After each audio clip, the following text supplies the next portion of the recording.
Hey guys, welcome back to my channel where I bring science to you.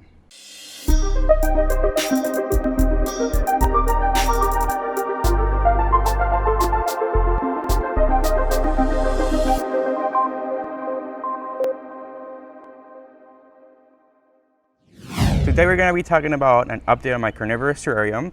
Last time I made a video as to how to make your own carnivorous terrarium, and today we're going to be seeing how it's doing, and I hope you guys like it.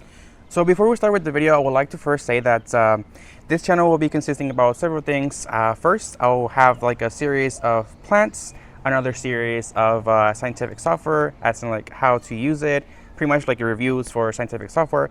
And then also we're gonna be having some science videos, and then the other last part will be pretty much having a series of vlogs. So there you go.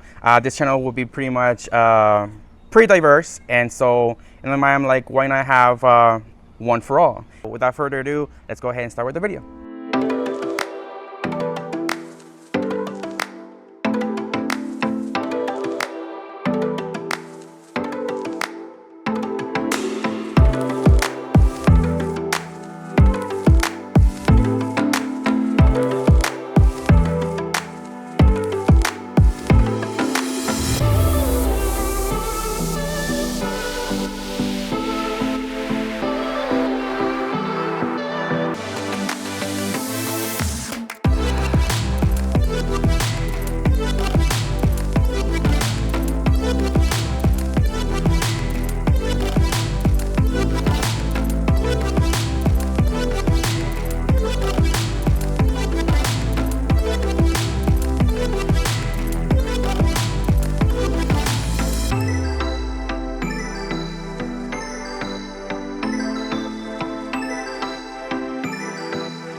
So there you have it, you guys. I hope you all enjoyed the video, and don't forget to like, comment, subscribe for more videos.